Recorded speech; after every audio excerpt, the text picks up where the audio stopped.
നടൻ ആസിഫ് അലിയെ അവഹേളിച്ച സംഭവത്തിൽ സംഗീതജ്ഞൻ രമേശ് നാരായണനോട് വിശദീകരണം തേടി ഫെഫ്ക. രമേശ് നാരായണന് വീഴ്ച സംഭവിച്ചുവെന്നും ആസിഫ് അലിയെ ഖേദം അറിയിച്ചെന്നും FEFKA general secretary B Unnikrishnan പറഞ്ഞു.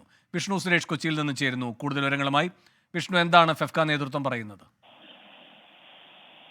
വേണു, ഫെഫ്കയുടെ സംഗീത സംഘടനയുമായി ബന്ധപ്പെട്ടുള്ള ഭാരവാഹി കൂടിയാണ് ഈ രമേശ് നാരായണൻ. ആ ഒരു പശ്ചാത്തലത്തിൽ കൂടിയാണ് വിഷയത്തിൽ ഫെഫ്ക അദ്ദേഹത്തോട് വിശദീകരണം തേടിയത്. ഒപ്പം ആസിഫ് അലിക്കുണ്ടായ വിഷമത്തിൽ ഫെഫ്ക ഖേദം പ്രകടിപ്പിക്കുകയും ചെയ്തിട്ടുണ്ട്. ആസിഫിനെ നേരിട്ട് വിളിച്ച് ഖേദം പ്രകടിപ്പിച്ചു എന്നാണ് ഫെഫ്ക അധ്യക്ഷൻ വി ഉണ്ണികൃഷ്ണൻ വ്യക്തമാക്കിയത്. ഒപ്പം രമേശ് നാരായണന്റെ ഭാഗത്ത് നിന്ന് പക്വതയില്ലായ്മയുള്ള പെരുമാറ്റം ഉണ്ടായി, ഒരു വീഴ്ച സംഭവിച്ചിട്ടുണ്ട് എന്നുള്ളത് തന്നെയാണ് ഫെഫ്കയുടെ വിലയിരുത്തൽ. അദ്ദേഹം ഫെഫ്കയ്ക്ക് ഔദ്യോഗികമായി ഇതുമായി ബന്ധപ്പെട്ടുള്ള മറുപടി നൽകുകയും ചെയ്യുമെന്നാണ് മനസ്സിലാകുന്നത്.